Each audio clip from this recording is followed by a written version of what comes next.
अस्सलामुअलैकुम स्टूडेंट्स, हम चंद मिनट इंतज़ार करेंगे। जैसे ही मेजॉरिटी हमें ज्वाइन करती है क्लास का बाकायदा आगाज करेंगे।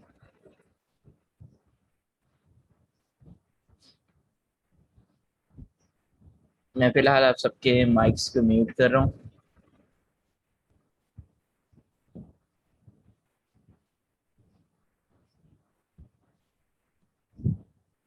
मैंने आप सबके माइक्स को म्यूट कर दिया है और अनम्यूट करने के राइट्स भी आपसे ले लिए हैं।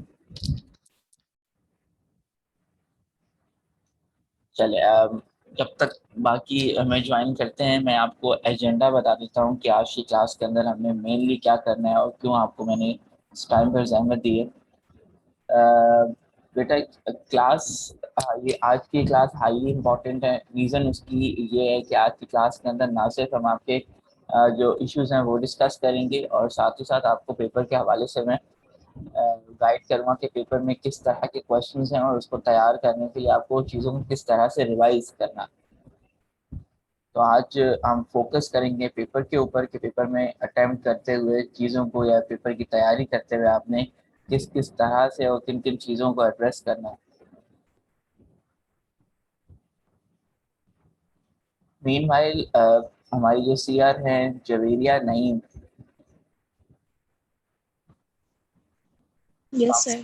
काम बहन आप एक काम कीजिएगा कि क्लास के एंड पे मुझे वो स्नैपशॉट जो आप भिजवाती हैं या लिख के भिजवाती हैं अटेंडेंस, प्लीज़ वो भिजवा दीजिएगा। Okay sir. ठीक है, आज आप कुछ पूछना चाह रहे हैं? सर वो प्रेजेंटेशन का क्या सीन है? आज प्रेजेंटेशन होंगी और today is going to be the last chance for दोस्त हु हैवंट प्रेजेंटेड दैट, जिन्होंने अभी तक नहीं दिया उनके लिए आज आखिरी चांस। अदरवाइज मार्क्स देने पड़ेंगे सब। मैंने यस सर, हमारी प्रेजेंटेशन रेडी है, तो ये मतलब कब तक करनी है? 10 बजे तक या फिर क्लास एंड के बाद? रेडी है तो मैं पहले आपकी प्रेजेंटेशन ले लेता हूँ और जब तक मीनवाइल बाकी स्टूडेंट्स भी आ जाएंगे। चलिए मैं आपकी प्रेजेंटेशन रेडी कर रहा हूँ और जैसे प्रेजेंटेशन आज अपने मेंबर्स मुझे बता दें, जैसे आपके मेंबर्स पूरे हो जाते हैं तो मुझे बताएं, मैं आपकी प्रेजेंटेशन अभी के अभी स्टार्ट करवा दूँ। आज दो हाँ, प्रेजेंटेशन। खाली ये दो दो रह गए हैं, वो उनको बुलाता हूँ। ठीक है, जैसे ही वो आ जाते हैं let me know on chat और मैं आपका डॉक्यूमेंट रेडी कर रहा हूँ।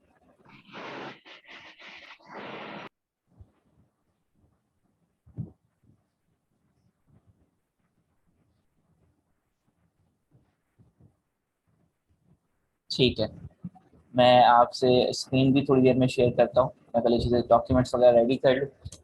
जिन डॉक्यूमेंट्स को आज हमने रेफर करना है और वो जो हमने रिवीजन की चीज़ें हैं इंशाल्लाह वो भी आज की क्लास के अंदर होगी। आज की क्लास का पेस मैं नॉर्मल क्लासेस के मुकाबले में थोड़ा तेज़ रखूँगा। रीज़न ये है कि आज थोड़ी ज़्यादा चीज़ें हमें टच करनी, सिर्फ टच ही करनी, उसके लिए थोड़ा पेस मुझे नॉर्मल से थोड़ा तेज़ रखना होगा। ठीक। अच्छा बच्चों, आपके पास मैंने दो डॉक्यूमेंट शेयर किए हुए थे आपको, और वो दो डॉक्यूमेंट्स कौन कौन से हैं? एक डॉक्यूमेंट में मैंने आपको पूरी की पूरी बुक दी थी और दूसरे के अंदर मैंने वो स्लाइड्स दी थी जिसके अंदर सारी चैप्टर्स की स्लाइड मौजूद थी। ये दो डॉक्यूमेंट्स मैंने आपसे मेनली शेयर किए थे। बच्चों इन्हीं दो डॉक्यूमेंट्स को आपने रेफर करना है अपनी एग्जाम की तैयारी के लिए। जिनके पास फिजिकल बुक्स हैं हार्ड फॉर्म में, वेल एंड गुड, और जिनके पास नहीं भी हैं तो वो जो बुक मैंने आपको दी थी वो भी आपको हेल्प करेगी पेपर की तैयारी के लिए।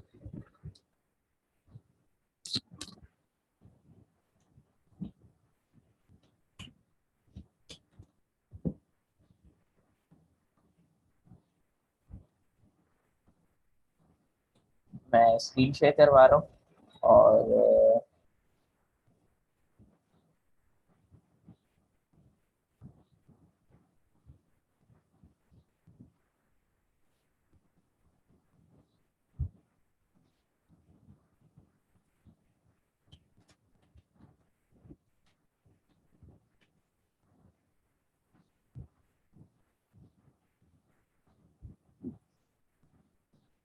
ठीक है। अच्छा, आप में से कोई एक स्टूडेंट प्लीज, मैं आप में से एक का माइक अनम्यूट कर रहा हूँ। आपको शायद स्लाइड शेयर हो गई, हो गई होगी, स्क्रीन शेयर हो गई होगी। ऐसे एक्चुअली कुछ इश्यूज आ रहे हैं तो मैं उसके लिए किसी एक का माइक अनम्यूट करना चाह रहा हूँ ताकि वो मुझे रिप्लाई कर सकें। अब्दुल करीम, अपना माइक अनम्यूट कीजिएगा। Abdul Karim, yes sir. आपको क्या दिख रहा है स्क्रीन के ऊपर? सही है, फाउंडेशन ऑफ प्लानिंग। और अब भी यही दिख रहा है। ठीक, थैंक यू बच्चे। चल, अच्छा, मुझे जो प्रेजेंटेशन के लिए स्टूडेंट से अगर उनकी काउंट पूरी होती है तो मुझे फौरन बताइए, ताकि मैं अपना सेक्शन, अपना क्लास स्टार्ट करूं। अच्छा बच्चों, ऐसा है कि आज हमने ना वो जब चीज़ें जो पढ़ी थी उनको कोई रिवीजन लेना है, और उसके बाद कुछ और टॉपिक्स हैं वो हमें सिर्फ डिस्कस करने हैं पेपर पर्सपेक्टिव से। आपको जो पेपर बना है, मैं बार बार रिपीट करता रहूंगा आज की क्लास का ना, वो पेपर इज हाईली कॉन्सेप्चुअल। उसमें वो लोग जिन्होंने सिर्फ रट्टा लगाया होगा, या वो लोग जो किसी स्लाइड्स खोल कर बैठेंगे एग्जाम के दौरान, पेपर के दौरान, उनके लिए एक बैड न्यूज है कि वो लोग वो पेपर अटेम्प्ट नहीं कर पाएंगे। एटलीस्ट अच्छा स्कोर तो बिल्कुल नहीं कर पाएंगे। तो आपको ना सिर्फ स्लाइड, आप ना सिर्फ आपको चीज़ें पता हो, बल्कि उसके कॉन्सेप्ट्स भी पता हो। जिनको कॉन्सेप्ट्स में थोड़ा भी डाउट है, तो बच्चों उनके पेपर्स को सॉल्व करने के चांसेस थोड़े से कम हो जाते हैं।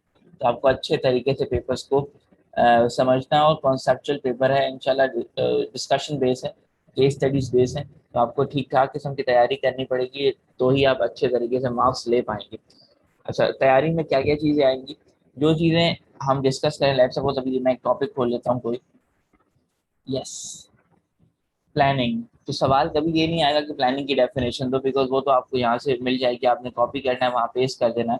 मैं प्लानिंग के हवाले से आपसे कोई सवाल पूछूंगा जिसमें आपको डेफिनेशंस का जानना बहुत ज़रूरी होगा। जिसको डेफिनेशंस को जानना बहुत आती होगी डेफिनेशंस, वही वो सवाल सॉल्व करते हैं। लेट्स सपोज मैं कोई एक्टिविटी दे दूंगा और आपको कहूँगा बताओ ये बंदा क्या कर रहा है, देन आपको डिसाइड करना होगा कि ये प्लानिंग कर रहा है, गोल सेटिंग कर रहा है, फोरकास्टिंग कर रहा है। अब गोल है तो कौन सा वाला गोल है, अगर प्लानिंग है तो कौन सी वाली प्लानिंग है, प्रॉब्लम है तो कौन सी वाली प्रॉब्लम है। तो सवाल आपको जिसको डेफिनेशन अच्छे तरीके से समझी हुई होंगी, वही उन चीज़ों को देखकर बड़े आराम से बता पाएगा कि एक्चुअली यहाँ पर हो क्या रहा है। ठीक है, तो बिल्कुल केस स्टडीज बेस है। अच्छा, प्लानिंग के पहले चैप्टर नंबर 1 को देख लेते हैं। प्लानिंग क्या है? बेटा, प्लानिंग की डेफिनेशन बहुत अच्छे तरीके से आपको पता होनी चाहिए, जिसमें हम ओवरऑल स्ट्रेटजीज बनाते हैं, गोल्स बनाते हैं कंपनी के लिए। दो तरह के प्लान्स होते हैं, एक इनफॉर्मल प्लान होता है, एक फॉर्मल प्लान होता है। Informal form, informal non written form में होता है, शॉर्ट टर्म फोकस होता है, और ये छोटे से यूनिट के लिए होता है, पूरे ऑर्गेनाइजेशन के लिए नहीं होता। फॉर्मल प्लान रिटन फॉर्म में होते हैं, स्पेसिफिक होते हैं, लंबे अरसे के लिए चलते हैं, और वो ओवरऑल पूरी कंपनी को फोकस कर रहे होते हैं। अच्छा, इसके बाद एक और सवाल था जो कि बहुत इंपॉर्टेंट है, व्हाई डू मैनेजर्स प्लान करते क्यों हैं? तो ये 4 पर्पसेस गिवन है डायरेक्शन प्रोवाइड करने के लिए अपनी टीम को, उनकी अनसर्टेनिटी के भाई हो क्या रहा है उसे रिड्यूस करने के लिए, और वेस्टेज को मिनिमाइज करने के लिए, काम वक्त कम से कम ज़ाया हो। फिर उसके बाद स्टैंडर्ड सेट करने के लिए कंट्रोलिंग किस बेस पर होगी। ये 4 पर्पस होते हैं। प्लानिंग और परफॉर्मेंस के ऊपर हमने ये देखा था, relationship between planning and performance. Planning और परफॉर्मेंस के दरमियान रिलेशनशिप क्या है, क्या दोनों साइड बाय साइड चलते हैं, प्लानिंग क्या है, परफॉर्मेंस क्या चीज़ होती है, प्लानिंग कितनी इंपॉर्टेंट है, सिर्फ परफॉर्मेंस क्या चीज़ है, क्या विदाउट परफॉर्मेंस प्लानिंग हो सकती है, या प्लानिंग के साथ, या विदाउट प्लानिंग परफॉर्मेंस हो सकती है, या विदाउट परफॉर्मेंस प्लानिंग किसी काम की है या नहीं।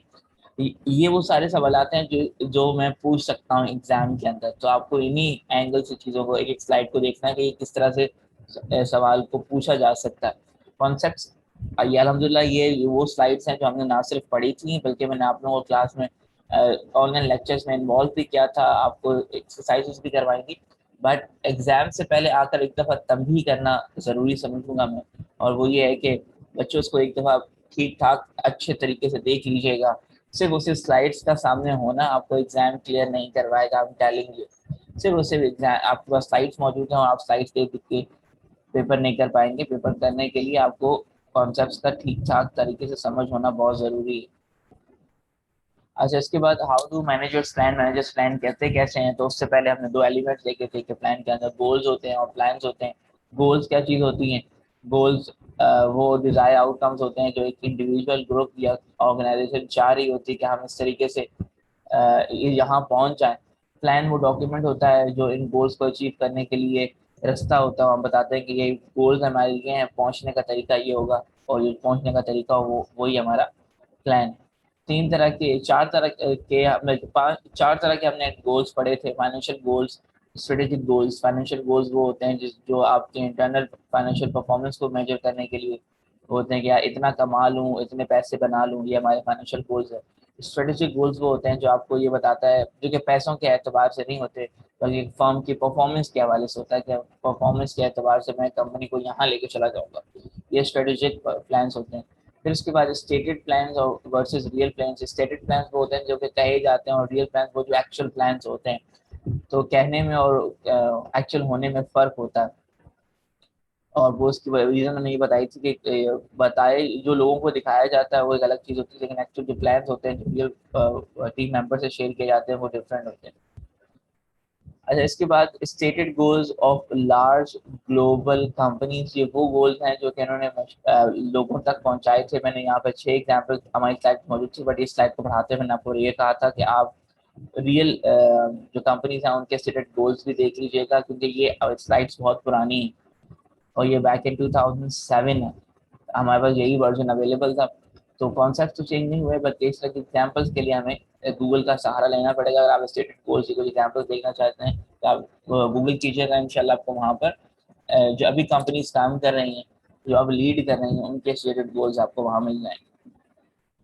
टाइप्स ऑफ प्लान की बात की थी, और स्ट्रेटेजिक प्लान्स और ऑपरेशनल प्लान्स के दरमियान कंपैरिजन है ये ब्रीथ के हिसाब से, टाइम फ्रेम के हिसाब से, स्पेसिफिसिटी के हिसाब से और फ्रीक्वेंसी के हिसाब से। नाम के एतबार से दो प्लान है, एक स्ट्रेटेजिक प्लान, एक ऑपरेशनल प्लान। स्ट्रेटेजिक प्लान का टाइम फ्रेम लंबा होता है, स्ट्रेटेजिक और ऑपरेशनल प्लान का टाइम फ्रेम छोटा होता है। स्पेसिफिसिटी की बात करूं तो जो स्पेसिफिक स्ट्रेटेजिक प्लान होते हैं वो डायरेक्शनल होते हैं, और ऑपरेशनल प्लान जो होते हैं वो स्पेसिफिक होते हैं, एक खास एरिया के लिए, खास यूनिट के लिए बनाए जाते हैं। फ्रीक्वेंसी ऑफ यूज़ की बात की जाए तो strategic plan single time use के लिए होते हैं, और ऑपरेशन प्लान जो होते हैं वो स्टैंडर्ड्स होते हैं। तो दोनों में फ़र्क क्या है?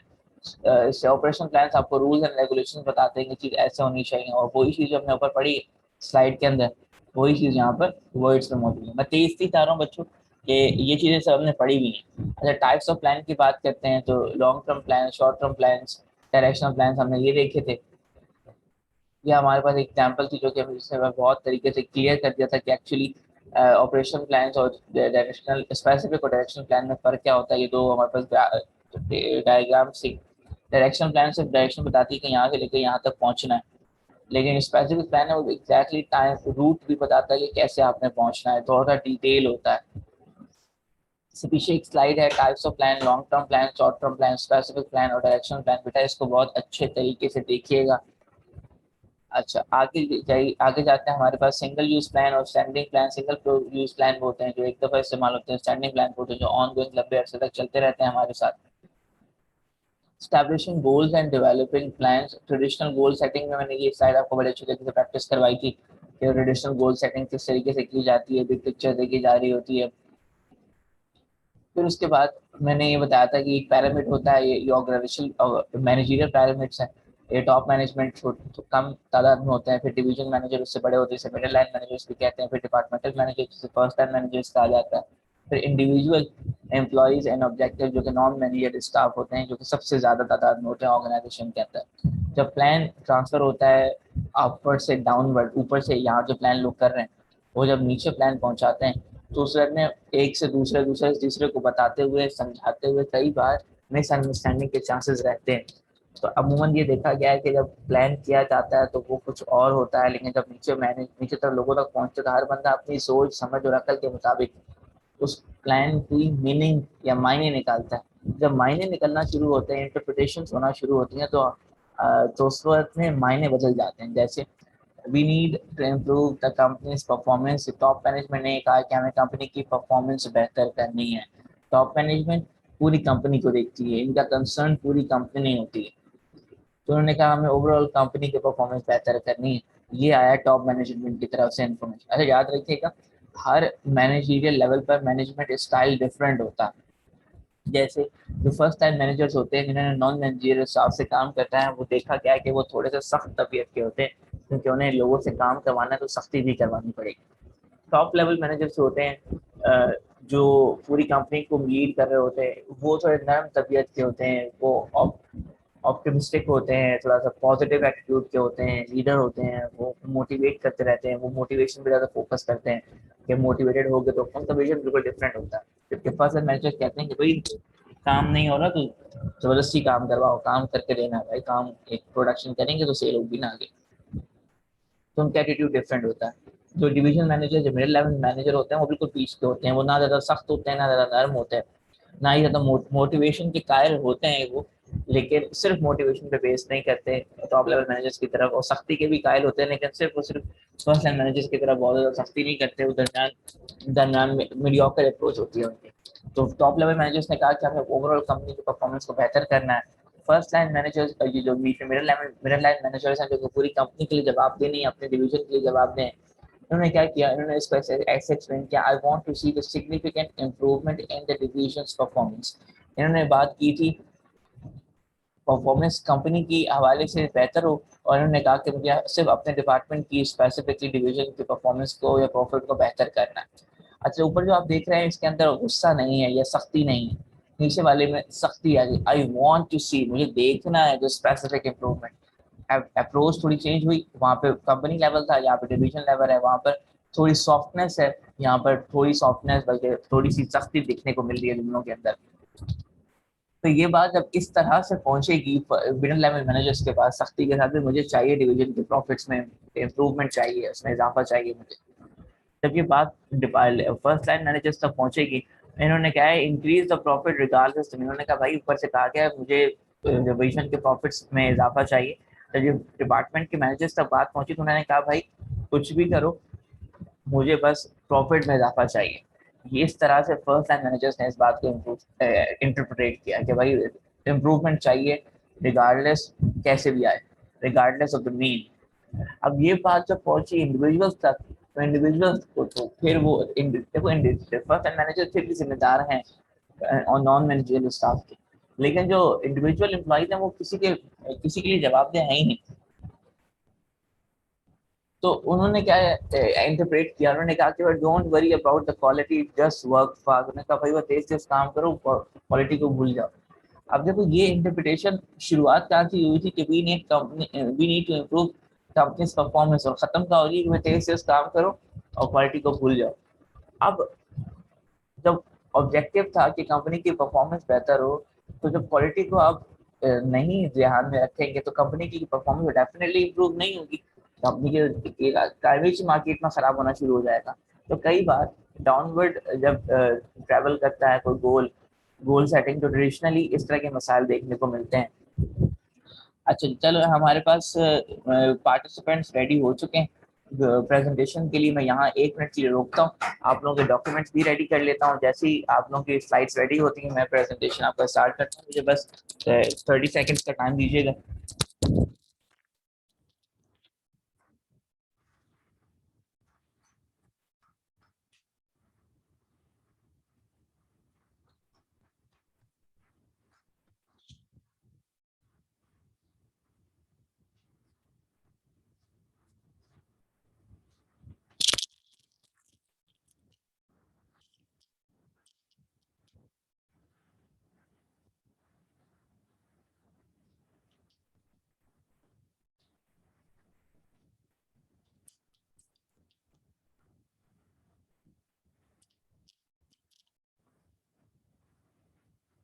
ठीक है। अच्छा, जिन स्टूडेंट से मेरी अभी बात हुई थी और वो प्रेजेंटेशन देना चाह रहे हैं, प्लीज मुझे बता दें कौन है, नाम क्या है, ताकि मैं उस नाम से।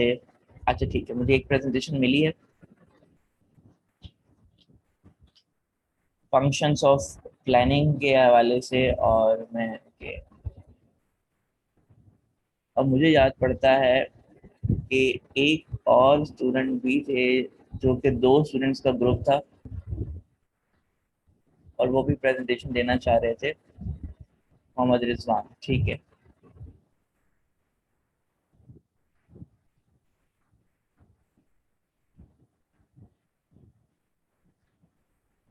चले अभी जो मेरे पास पार्टिसिपेंट्स मौजूद हैं, चले। अच्छा बच्चों, मैं नाम ले रहा हूँ, प्लीज अपने हैंड रेज कीजिएगा कि वो पार्टिसिपेंट्स मौजूद हैं या नहीं। ईमान खान, रिमशा अली, सुंदस बेग, मोहम्मद रिजवान और मोहम्मद हमजा। प्लीज अपने हैंड रेज कीजिएगा ताकि मुझे पता चल सके कि आप सब मौजूद है। एक पार्टिसिपेंट अभी बाकी है। जी बच्चों, एक पार्टिसिपेंट बाकी है अभी आपके। सुंदस मिर्जा, आई बिलीव हो गए 5, 2, 3, 4। ठीक है, सही बच्चों। मैं दोबारा बता देता हूँ कि हमारी प्रेजेंटेशन किस तरीके से होगी। प्रेजेंटेशन की स्लाइड्स चलेंगी मेरे पास। आप सबसे मैंने जो राइट्स वापस लिए हैं मैं, कि आप खुद से अपना माइक अनम्यूट नहीं कर सकते, मैं वो राइट्स आपको दे रहा हूँ।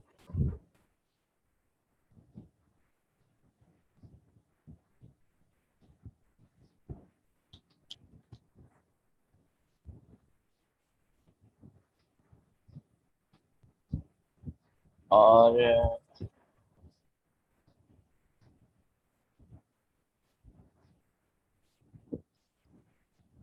ठीक है, पार्टिसिपेंट जब आपको लगे कि किसी दूसरे को स्विच करना है तो आप अपने माइक्स जब चाहें अपने माइक्स को म्यूट या अनम्यूट कर सकते हैं। राइट्स आपके पास आ चुके हैं और जी स्टार्ट कीजिएगा।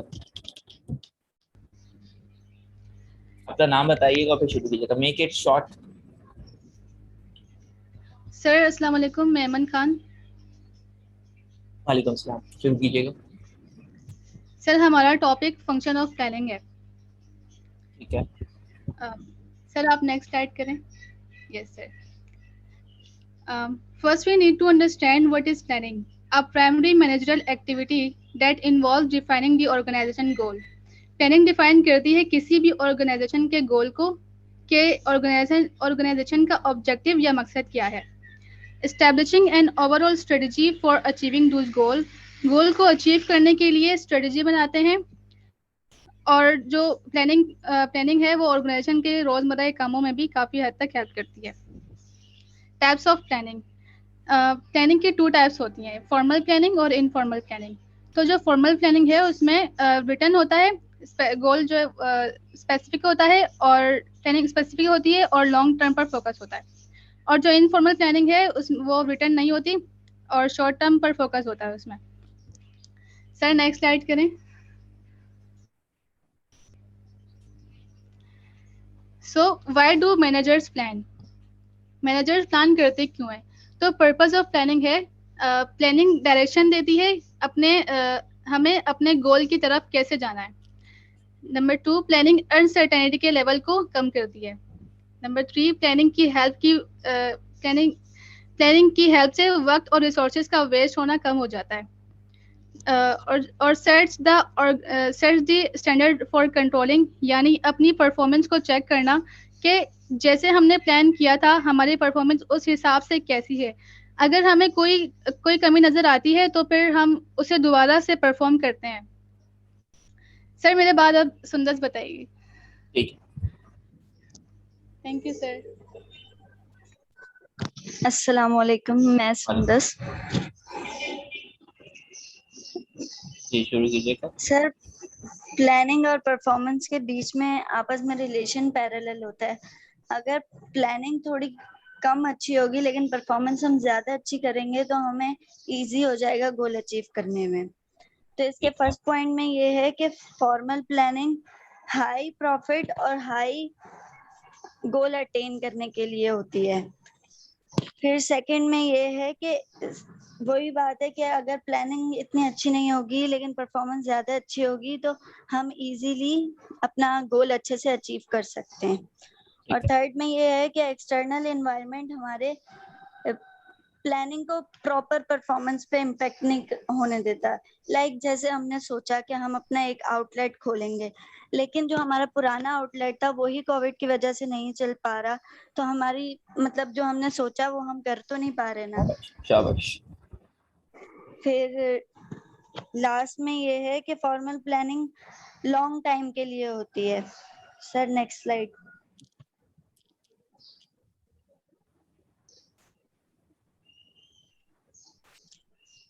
प्लानिंग के 2 एलिमेंट्स होते हैं, एक गोल और एक प्लान। गोल का मतलब ये है कि हम अपने डिजायर से जो चीज अचीव करना चाहते हैं वो, और प्लानिंग का ये मतलब होता है कि हमें गोल अचीव करने के लिए किस रास्ते से गुजरने, क्या क्या एफर्ट्स करनी है, वो प्लानिंग कहलाता है। ठीक है। Thank you sir.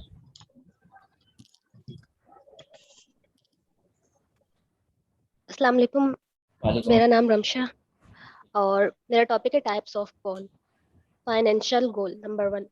Financial goal हमें ये बताते हैं कि ऑर्गेनाइजेशन फ्यूचर में कितना रेवेन्यू जनरेट करना चाहती है। उसके बाद है स्ट्रेटेजिक गोल, वो गोल जो ऑर्गेनाइजेशन की परफॉर्मेंस को बेहतर करने के लिए सेट किए जाएं। और थर्ड है स्टेटेड गोल वर्सेस रियल गोल्स। ठीक है। स्टेटेड गोल्स ऐसे गोल्स होते हैं जो सबको बताए जाते हैं और सबसे शेयर किए जाते हैं, लेकिन जो रियल गोल्स होते हैं वो सबको सबको नहीं बताए जाते। वो स्टेटेड स्टेटेड गोल्स में ही छुपे हुए होते हैं। जैसे कि एक सेल्समैन होते हैं, वो कस्टमर्स को उनके फायदे बताते हैं और उनका जो अपना गोल होता है वो नहीं डिफाइन करते उन्हें। ठीक है। और sir next slide.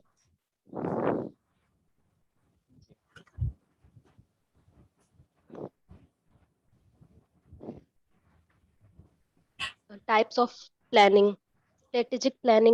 Strategic planning पूरी ऑर्गेनाइजेशन पर अप्लाई होता है। स्ट्रेटेजिक प्लान्स और पूरी ऑर्गेनाइजेशन के गोल स्ट्रेटेजिक प्लान से ही बनाए जाते हैं। और एक्सटर्नल और इंटरनल इन्वायरमेंट में ऑर्गेनाइजेशन की बेहतरीन इमेज क्रिएट करने के लिए स्ट्रेटेजिक प्लान यूज होते हैं। और स्ट्रेटेजिक प्लान्स जो होते हैं वो लॉन्ग टर्म पीरियड के लिए होते हैं। उसके बाद है second operational plans. Operational plans से ये पता चलता है कि जो स्ट्रेटेजिक प्लान है उन्हें कैसे अचीव करना है। और इस operational plans short time period के लिए होते हैं। रहता है। नंबर थर्ड है long term plans. Long term plans 3 साल से ज्यादा अरसे के लिए होते हैं। और शॉर्ट टर्म जो प्लान होते हैं वो 1 साल से कम या 1 साल के लिए प्लान किए जाते हैं। ठीक है। नंबर 5 है स्पेसिफिक प्लान्स। स्पेसिफिक प्लान्स वो प्लान्स होते हैं जिनको क्लियरली और डिटेल में डिफाइन किया जाता है, जिसमें कोई भी क्वेश्चन या किसी चीज की पूछने की गुंजाइश बाकी ना रहे। और ठीक उसके बाद है 6 directional plan. Directional plan flexible होते हैं, मतलब इनमें इनमें सिर्फ डायरेक्शन प्रोवाइड की जाती है और जैसे कि जर्नल गाइडलाइन प्रोवाइड की जाती है, इन्हें डिटेल में डिफाइन नहीं किया जाता। और नंबर 7 है सिंगल यूज प्लान। ऐसे प्लान जो किसी यूनिक सिचुएशन के लिए बनाए जाएं और वो दोबारा यूज ना हो। और 8 है स्टैंडिंग प्लान। स्टैंडिंग प्लान वो प्लान्स होते हैं जो गाइडलाइन प्रोवाइड करते हैं रेगुलर एक्टिविटीज के लिए, जो मतलब रोजमर्रा की जो गोल्स होते हैं उनके लिए यूज होते हैं वो प्लान्स। है। शुक्रिया सर। अब चल, रिजवान भाई कंटिन्यू कर। जी। Sir next slide sir. ठीक है।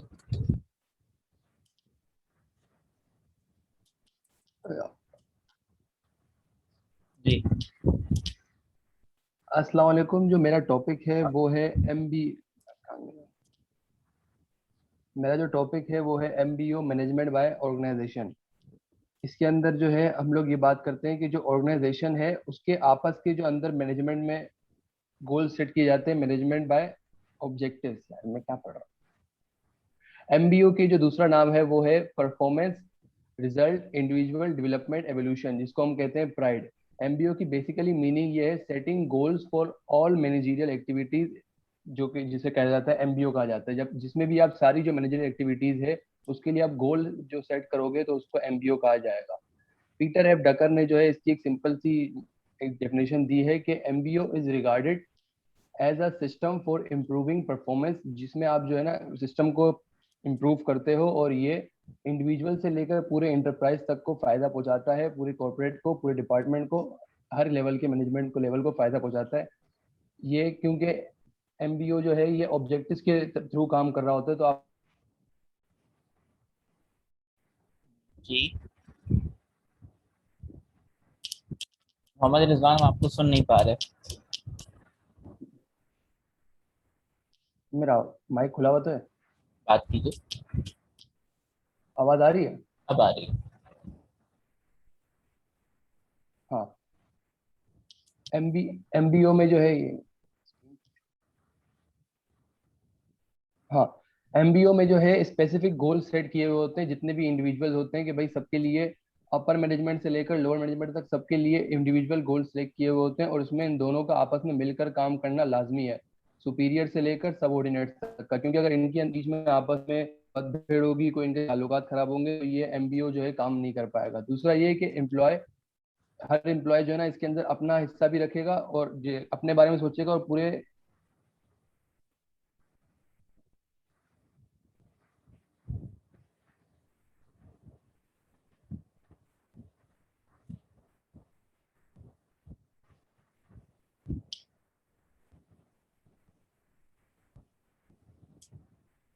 आसानी से कर सकें, क्योंकि एमबीओ के अंदर यही होता है, ऑब्जेक्टिव सेट हुए हुए होते हैं और वो ऑब्जेक्टिव अचीव होते हैं तो पता चल जाता है कि हमारा जो है परफॉर्मेंस चल रही है या फिर अच्छी चल रही है या फिर नहीं चल रही है। सर ठीक नेक्स्ट। है। अच्छा, मेरे पास स्क्रीन चली गई। अब हाँ सर देखिएगा। हाँ अब आ गई। अगला है हमारे पास characteristic of well design goals. Goals तो हर कंपनी अपने लिए सिलेक्ट करती है, लेकिन एक वेल डिजाइन गोल जो है वही आपको जो है ना मोटिवेट कर पाता है। जैसे कि गोल जो है वो return in terms of outcome not in actions.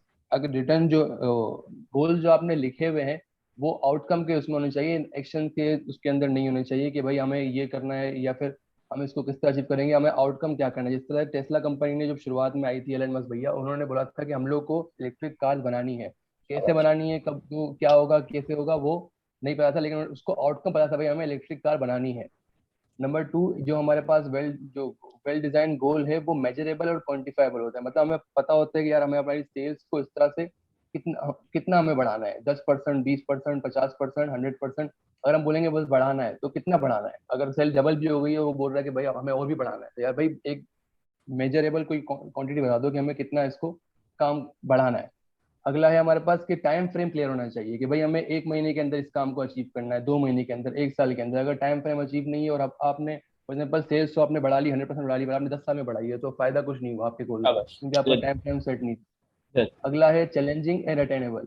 Challenging भी हो और उसके साथ अटेनेबल भी हो। मतलब गोल इस तरह का नहीं हो कि खाली 1% या फिर कोई काम करना है या फिर कोई काम ऐसा है जो कि एक एक चुटकी का है, और ना ऐसा भी नहीं हो कि आपने बोल दिया हमें सेल्स को दुनिया भर में फैला देना है, हालांकि ये बिल्कुल इम्पॉसिबल है, तो ये कभी अचीव ही नहीं होगा। और दूसरा ये कि आपके जितने भी गोल्स है वो रिटन डाउन होने चाहिए, कि लिखे हुए हो, ताकि आपको भी पता हो और आपके इर्द गिर्द वालों को भी पता हो कि भाई ये आपके गोल्स है। और इसको इस तरह लिखा हो कि सबके सामने, फॉर एग्जाम्पल अगर आपके पर्सनल गोल है तो आपकी स्क्रीन के ऊपर या फिर आपके मिरर पे या फिर आपके टेबल पे लिखे हुए, या फिर अगर हमने पूरी ऑर्गेनाइजेशन के लिए गोल बनाए हुए पूरे डिपार्टमेंट के लिए, तो फिर वो डिपार्टमेंट किसी ऐसी दीवार पे लिखा हो कि जहाँ पे हर बंदा गुजरे तो उसको सामने वो ग्राफ दिख रहा हो कि हाँ यार हमें इसको अचीव करना है और हम इसको अचीव करेंगे। शाबाश शाबाश।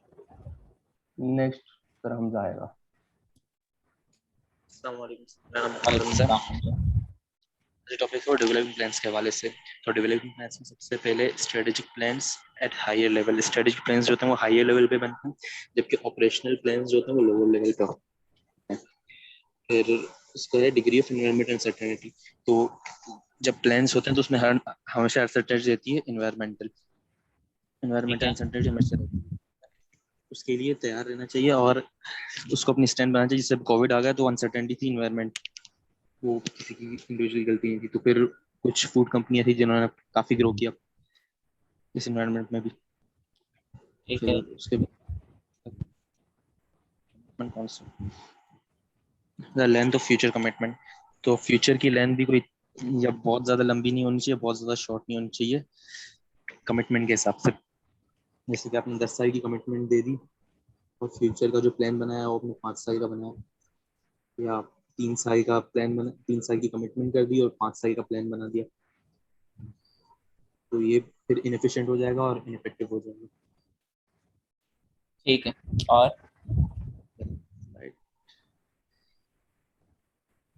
approaches of planning, a group of planning specialists who help managers with organizational plan। तो ग्रुप में प्लान मैनेजिंग ग्रुप में सारे लोग होने चाहिए जो अपने काम के स्पेशलिस्ट हों, ताकि उस प्लान को बनाने में ज्यादा अच्छे से प्रोस एंड कॉन्स निकाल सकें। तो इसके बाद है planning is a function of management, it should never become a sole responsibility. Planning एक मैनेजमेंट का फंक्शन है और ये कभी भी एक अकेले बंदे की रिस्पॉन्सिबिलिटी नहीं होती है, पूरी टीम की रिस्पॉन्सिबिलिटी होती है। Plans are developed by members of organizational unit at various levels, then coordinate with others with across the organization. जी लेवल पे होते हैं और ये हर बंदे से कोऑर्डिनेट करके अक्रॉस द। Okay sir. और कुछ?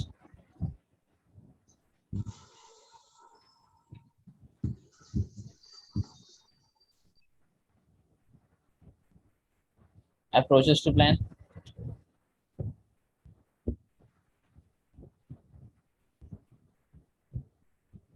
जी मोहम्मद रिजवान। सर नेट बंद हो गया सर हमजा का। ठीक है, ये लास्ट नंबर से आपके, हाँ ये लास्ट था। आप में से कंटिन्यू करें स्लाइड्स पे। एवन कंटिन्यू करो इसको।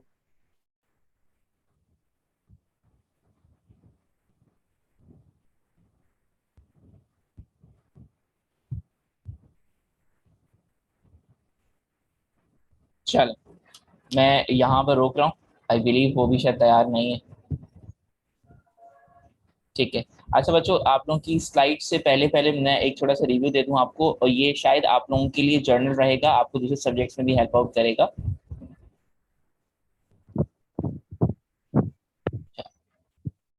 मैं स्पेसिफिक डॉक्यूमेंट्स इसे दिखाऊंगा आपको, और इसी तरीके से आज हमारी चीजें आती जाती रहेंगी। अच्छा बच्चों, ये एक टिप्स हैं, ये सब जो जिन्होंने प्रेजेंटेशन दी है वो भी, और जिन्होंने प्रेजेंटेशन नहीं दी है वो भी, उन सब के लिए और आगे आने वाले सब्जेक्ट्स के लिए भी आपको हेल्प आउट करेगी। जो आपकी प्रेजेंटेशन स्लाइड्स हैं, मुझे कुछ स्लाइड्स बहुत अच्छी दिखी थी आप लोगों की पिछले आने वाले ग्रुप में से, एक ग्रुप की तो बहुत अच्छी थी। देखो आप कोशिश कीजिएगा, जब आप लोग एक फॉर्मल प्रेजेंटेशन बना रहे होते हैं तो उसको जितना फॉर्मेट और डिसेंट रख सकते हैं उतना डिसेंट रखें। जितने ज्यादा कलर्स डालेंगे ना, तो देखो थीम बनती है पूरी की पूरी, और थीम आपके टॉपिक के हिसाब से डिसाइड होती है। और चूंकि हम किसी कंपनी की प्रेजेंटेशन नहीं दे रहे हैं, आप डेफिनेटली आप किसी कंपनी को ज्वाइन करोगे तो उसका जो आप प्रेजेंटेशन वगैरह ड्राफ्ट करेंगे तो वो आप कंपनी के थीम के ऊपर, कंपनी के लोगों के ऊपर लेके चलेंगे। लेकिन अब चूंकि कंपनी नहीं है तो अब जो टॉपिक है उसके हिसाब से लेके चलना है। कोशिश किया करें कि जो बैकग्राउंड है आपका वो बिल्कुल वाइट हो, अगर कोई थीम वगैरह डिसाइडेड नहीं। अगर थीम डिसाइडेड है तो फॉलो दैट पर्टिकुलर थीम, उसी एक थीम को लेके चलें और उसी के हिसाब से आप पूरी अपनी प्रेजेंटेशन कंप्लीट कीजिएगा। अच्छा, अब ये देखिए, जैसे मैं इस सेकंड स्लाइड पे आ रहा हूँ, अब यहाँ कलर और है, फॉन्ट साइज अलग है, फॉन्ट स्टाइल अलग है, यहाँ बिल्कुल ऑल द वे चेंज हो रहा है। अलाइनमेंट ठीक नहीं है, ये सेंटर्ड है, ये राइट अलाइंड है, ये राइट टॉप कॉर्नर पे जा रहे हैं। सर असल में हर बंदे ने अपनी खुद की बनाई थी तो फिर भंड हो गया सबका। सही, चलो अच्छा, अब सही, नॉर्मली ऐसे ही बनाया जाता है। जब आप, अब बाकी के लिए सिर्फ टिप है, मैं I am not gonna like deduct marks for this, but this is advice दे रहा हूँ आप लोगों को। जब आप लोग दोबारा आगे जाके फ्यूचर में as a group, as a team काम करोगे, आप अपनी प्रोफेशनल लाइफ के अंदर भी और as a team, as a student भी, तो अब एक बंदा जो रिस्पॉन्सिबिलिटी लेता है, या फिर उस बंदे को जिसकी आपको लगता है डिजाइनिंग अच्छी है, तो वो बंदा सबकी जो स्लाइड्स आएंगी वो लेगा, और लेने के बाद उसे अपनी थीम में डालेगा। आप बस टेक्स्ट कॉपी करेंगे, वहां पेस्ट करेंगे, और टेक्स्ट का फॉर्मेट भी वही रहेगा जो आपके उस थीम का फॉर्मेट है। अच्छा, अब पहले के जमाने में डिजाइनिंग का होना बहुत ज्यादा जरूरी था, कि भाई चंद साल पहले तक कि जिसकी डिजाइनिंग बहुत अच्छी थी आपको तब, अब तो टेम्पलेट्स मौजूद है, आप टेम्पलेट और इवन टॉपिक बेस्ड टेम्पलेट्स आपको मिल जाएंगे। तो आप टेम्पलेट्स पे जाइए, अपनी मर्जी का टेम्पलेट उठाइए और उठाकर चीजों को लेकर आगे जाइए। अच्छा जी, चले मैं इसको यहाँ से यहाँ बंद कर रहा हूँ, और आप लोगों को स्लाइड्स पे, ठीक है। अच्छा बच्चों, अभी चूंकि हमारे पास एक मिनट से कम का वक्त रह गया, और उसके बाद हमारी ये प्रेजेंटेशन जो है वो रुक जाएगी, और मैं आपको एक क्विज की तरफ लेके जाऊंगा। आप लोगों के कुछ मल्टीपल क्विजेस मैंने लेने। जो पहला क्विज लूंगा, quiz number 2.1, that is related to plan. चंद मिनट लगते हैं इस वीडियो को बनाने में, वीडियो को क्रिएट करने में। जैसे वीडियो वो क्रिएट कर रहा होगा, मीनवाइल मैं आपसे क्विज शेयर कर रहा हूँ आपके ग्रुप के अंदर, आप वो क्विज अटेम्प्ट करें जो प्लानिंग के हवाले से है, और I make it for 5 marks only. और मल्टीपल क्विजेस इसलिए लूंगा ताकि जो बेस्ट 3 हैं आपके, या बेस्ट 4 है, वैसे वो उठा सकूं, किसी एक आध क्विज में आपकी परफॉर्मेंस खराबी है तो वो न्यूट्रलाइज हो सके। ठीक है, तो मैं अभी इस पर यहाँ पे इसको रोक रहा हूँ क्योंकि वैसे भी लेस देन 1 मिनट है, किसी वक्त मेरी बात कट सकती है। और मैं आपको क्विज के जो लिंक है वो